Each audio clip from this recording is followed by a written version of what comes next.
buscai primeiro o reino de Deus e a sua justiça, e tudo mais vos será acrescentado. Aleluia, aleluia. Bom dia, boa tarde, boa noite. Deus abençoe a você que está ao alcance desta palavra. A paz do Senhor. E que Deus guarde e proteja o teu coração.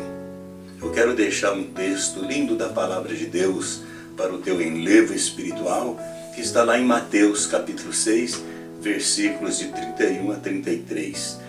O texto que eu quero deixar diz assim: Não andeis, pois, ansiosos, dizendo: que comeremos, ou que beberemos, ou com que nos vestiremos? Porque todas estas coisas os gentios procuram. De certo, vosso Pai Celestial bem sabe que necessitais de todas estas coisas. Mas buscai primeiro o reino de Deus e a sua justiça, e todas estas coisas vos serão acrescentadas. Amém?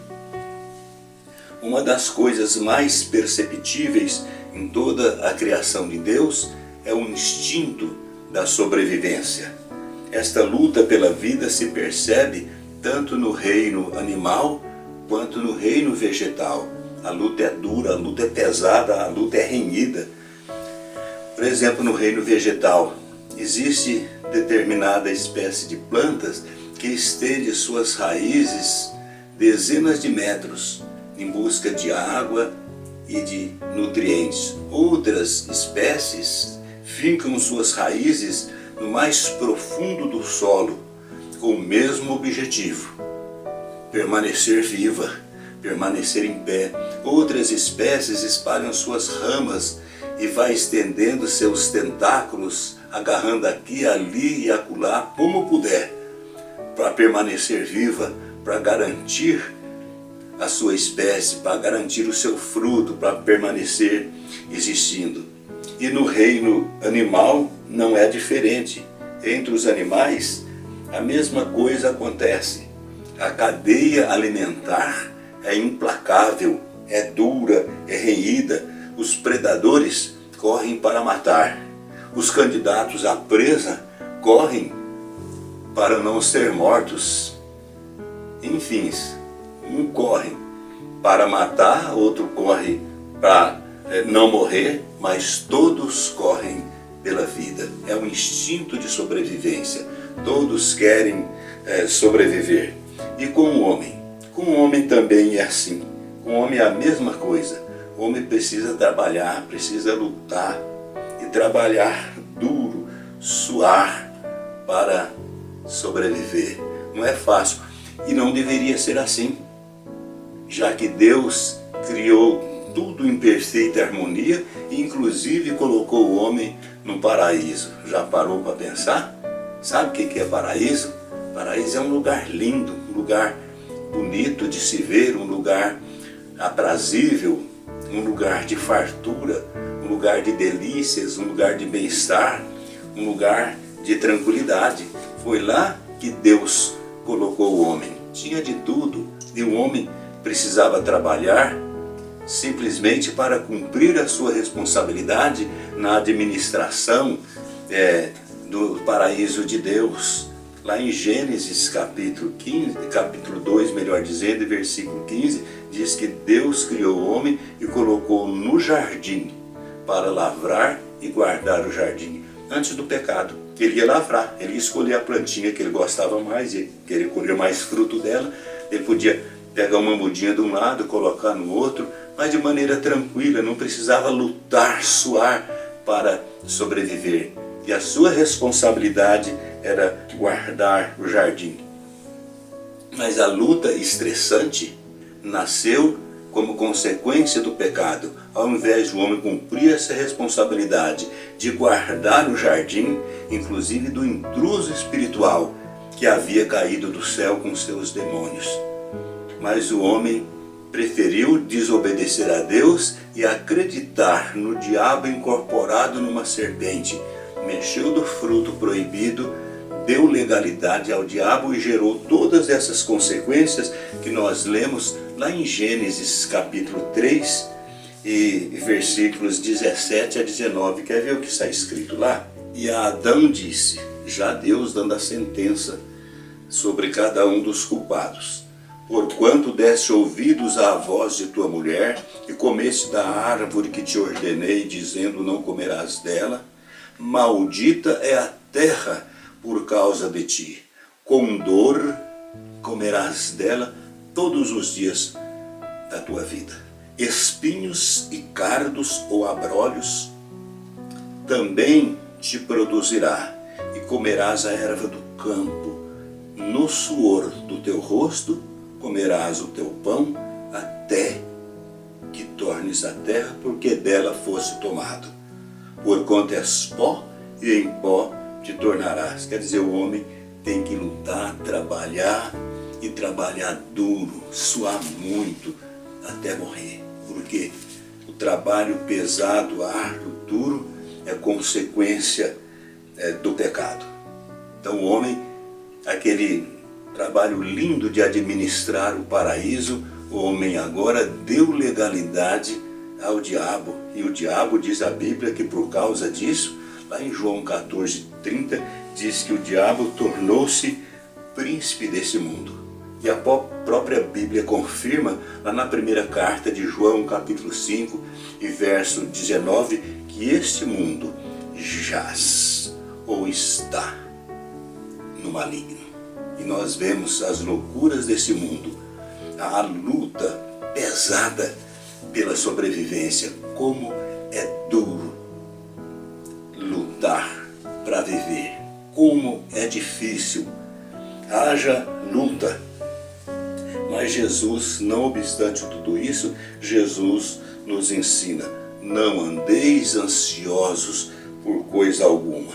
Olha que coisa linda. Não andeis ansiosos dizendo que comeremos, ou que beberemos, ou com que haveremos de nos vestir. Aí Jesus diz, isso é coisa de gentil.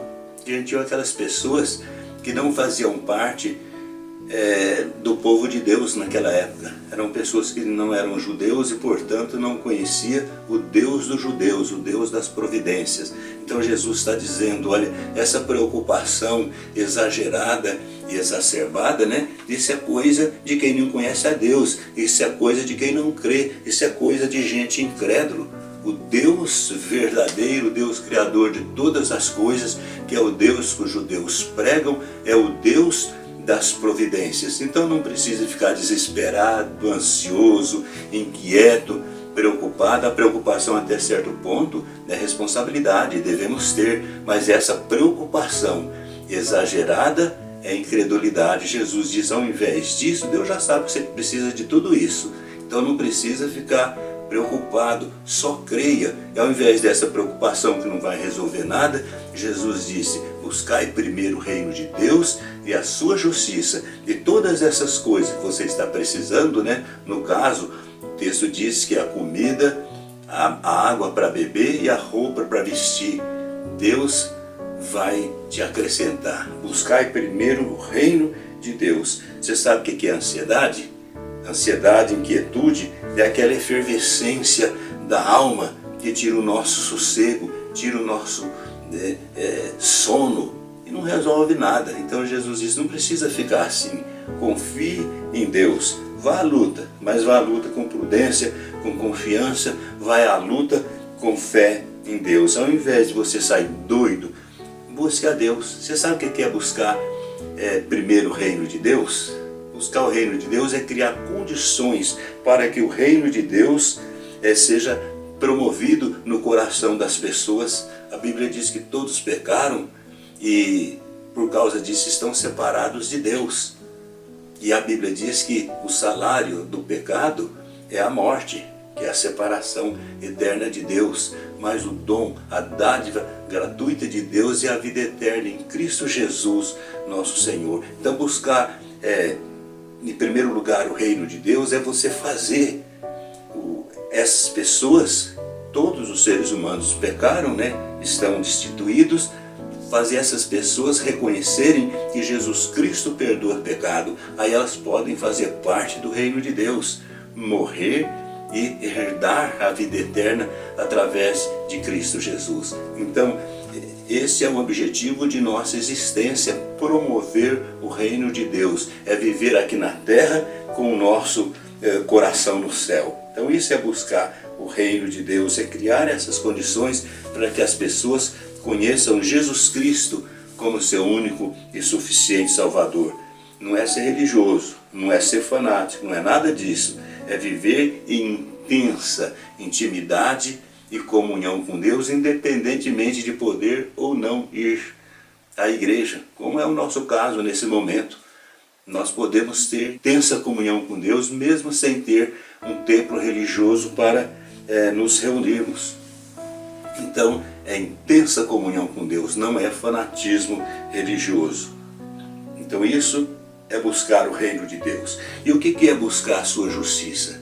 Buscar a justiça de Deus é viver em Deus e viver para Deus, e é colocar a nossa vida nas mãos de Deus e viver os padrões morais, éticos e santos do nosso Deus. Imprimir isso na nossa vida, no nosso comportamento, para que as pessoas possam olhar para nós e perceber que nós somos diferentes porque temos intimidade com Deus.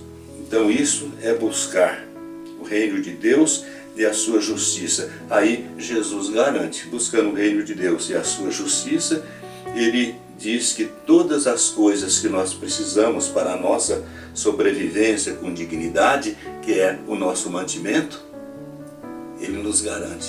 Papai do céu está vendo tudo isso, sabe que você necessita e sabe que você prioriza os interesses dele aqui na terra, que é que nenhum pecador se perca, mas que todos venham ao pleno conhecimento de Cristo Jesus como Salvador. Então todas as coisas que você precisa, comida e roupa e água para beber, Papai do céu vai te dar. E Davi disse isso também lá em Salmos 37 e versículo 25, ele diz: fui moço e agora sou velho, mas nunca vi um justo desamparado e nem a sua descendência a mendigar o pão. Papai do céu vai providenciar o necessário para a sua vida, para o seu viver em todos os aspectos, né? E até vai sobrar ainda um cascalhozinho para os seus filhos como herança, porque o Papai do céu sabe cuidar daqueles que se interessam pela causa dele aqui na terra. Deus supre, confie em Deus, é a promessa dele. Então, o contexto que Jesus está dizendo isso aqui, ele está dizendo para a gente não ajuntar tesouro aqui, porque vai ficar aqui, mas ajuntar tesouro no céu, onde nós podemos desfrutar do galardão que Deus vai nos dar lá. Mas não é pecado ser rico. Ganhe tudo que você puder ganhar de forma lícita, mas não viva para isso, nem seja escravo do dinheiro. Viva sempre pela fé em Deus, colocando o seu reino em primeiro lugar e a sua justiça. É a palavra de Deus que nos garante as primícias para Deus. E Deus vai cuidar de nós. Eu cuido das coisas de Deus, Deus cuida das coisas que eu preciso para viver dignamente aqui neste mundo. Então não vá à igreja para tentar barganhar ativismo religioso com favores de Deus. Não, Deus não é bobo. Busque a Deus e não desespere. Aguarde em Deus, que Deus saberá suprir as suas necessidades. Amém? É esse o texto que eu quero deixar para você. Eu estou me lembrando de algo que aconteceu nos anos 80. Uma viúva pobre, camponesa, lá do estado do Paraná. E essa era uma irmã, serva de Deus, fiel, piedosa, temente a Deus. Era membro de uma igreja, Assembleia de Deus, lá do Paraná. E ela morava numa casinha de tábua, de parede e meia, com 3, 4 jovens que moravam do outro lado. E esses jovens eram incrédulos e zombavam o tempo todo de sua fé. Esses jovens o tempo todo tentavam confrontá-la, dizendo que Deus é invenção do povo, que Deus não existe. E que um dia eles iriam provar que Deus não existe. E certo dia eles ouviram a mulher chamar o menino para ir na igreja, e o menino disse que estava com fome. E ela não tinha nada para dar para o menino comer. Ela disse: filho, vamos nos ajoelhar, pedir, agradecer, e Papai do Céu vai colocar comida na nossa mesa. E se Papai do Céu não colocar comida na nossa mesa hoje, nós vamos oferecer a nossa fome e consagrar como jejum a Deus. Deus merece, porque Deus é nosso Pai, Deus é o nosso provedor. Ajoelhou com o menino, orou, agradeceu a Deus pelos proventos, pegou na mão do menino, pegou a Bíblia na outra mão e foi para a igreja. Lá ela cantou, orou e deu aleluias ao modo da Assembleia de Deus. E os jovens que ouviram aquela cena, eles disseram: hoje é o dia da gente provar para esta senhora que Deus não existe. Nós vamos sair, fazer uma compra grande e vamos suprir de tudo. E aí foram lá e compraram arroz, feijão, macarrão, compraram de tudo que acharam que cabia em uma boa cesta básica, compraram misturas boas, compraram carne, compraram linguiça, compraram doces enlatados, enfim, fizeram uma compra grande e passaram por cima da parede que dividia as duas casas sem forro e desceram, colocaram a compra em cima da mesa e disseram: quando ela chegar e for agradecer a Deus, nós vamos surpreendê-la e dizer que Deus não existe. Aquela comida que ela está dizendo que Deus que colocou em cima da mesa, nós vamos desmascará-la e dizer: tá vendo como Deus não existe?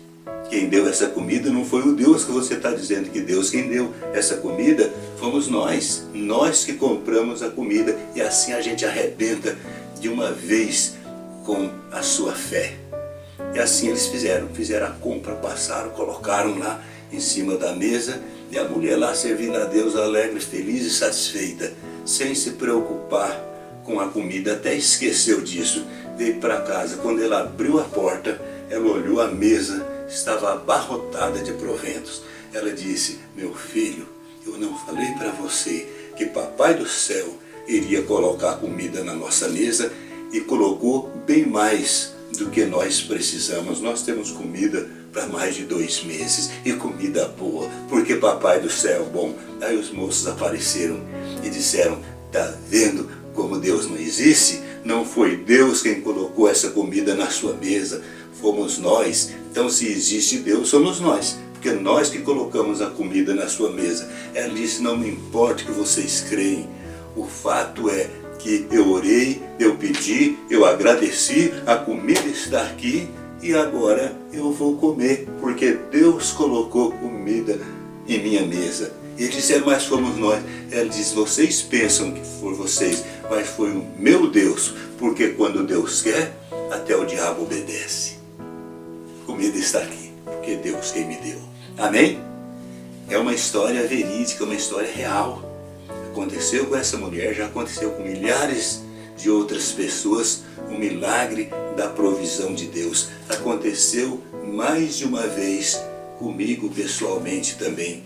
Deus é real, Deus existe, e Jesus está dizendo para você: buscar primeiro o reino de Deus, a sua justiça, viva os padrões morais, éticos e santos do caráter de Deus, e tudo aquilo que você precisa para a sua sobrevivência, que nós não precisamos mais para sobreviver do que comida e água e roupa para vestir. Isso ele diz que garante. Busca primeiro o reino de Deus. Não fica ansioso se você está desempregado. E você está desempregado, não está? Confie em Deus. Confie, mas confie de todo o coração. É evidente que você precisa inventar alguma coisinha. Papai do céu abre caminhos, mas confie nele. Não se desespere, não perca o seu sono. Confie, está escrito na palavra de Deus. Busque a Deus, cuide das coisas de Deus, que Deus cuida das coisas que você precisa. Amém? Que Deus nos abençoe. Acredite nele. Portas se abrirão. Todas as coisas concorrem para o bem daqueles que amam a Deus. Eu queria convidar você para entregar sua vida para Jesus. Entregue sua vida para Jesus. Se você entregar sua vida para Jesus, Jesus supre as suas necessidades também. Amém? Diga aí no seu coração, feche seus olhos. Não importa a posição que você estiver, se você puder ajoelhar, o faça. Se você não puder, não tem importância, mas ajoelhe o seu coração e diga assim: Senhor Jesus, eu creio na tua palavra, eu sei quem tu és o Deus Criador, o Deus Redentor, porque o Senhor morreu na cruz por mim, é o Deus cujo sangue me purifica de todo pecado, cujo sangue me habilita para ser cidadão dos céus. E eu aceito o Senhor nesta hora como meu Salvador pessoal. Eu entrego a minha vida aos cuidados do Senhor neste mundo e no outro. Diga: entra, Jesus. Que Deus te abençoe. Vamos orar? Deus querido, Deus santo, Deus bendito e Deus maravilhoso, te agradecemos por esta promessa linda da tua palavra, meu Deus, que garante o nosso sustento. Papaizinho querido, é a tua palavra quem diz que se nós buscarmos o reino do Senhor em primeiro lugar, colocarmos, meu Pai, os interesses dele, que é levar as pessoas a reconhecerem que precisam do Senhor e optem por Jesus Cristo. Isso é promover o teu reino e buscar a tua justiça em primeiro lugar. E a gente viver, meu Pai, o caráter do Senhor como testemunho em nossas vidas. Papaizinho querido, a tua garantia é que as coisas que nós precisamos para a nossa subsistência com dignidade, o Senhor saberá acrescentar. Por isso, Papai eterno, que o Senhor abençoe quem fez esta oração aonde estiver, meu Pai. É alguém que tomou um compromisso com o Senhor. É alguém por quem também o Senhor acaba de tomar o compromisso de suprir as necessidades de sua sobrevivência. Que o Senhor abençoe, meu Pai, todos quantos ouviram esta palavra e que todos possam entender que o Senhor não precisa de ninguém. O Senhor é Deus sem nenhum de nós, mas nós precisamos do Senhor. Não obstante o Senhor não precisar de nós, o Senhor conta com cada um de nós, porque somos imagem e semelhança tua, meu Pai, e fomos criados para o louvor da tua glória. Então, meu Pai, usa-nos. Estamos à tua inteira disposição. Em nome de Jesus. Amém. Graças a Deus. E tudo mais vos será acrescentado.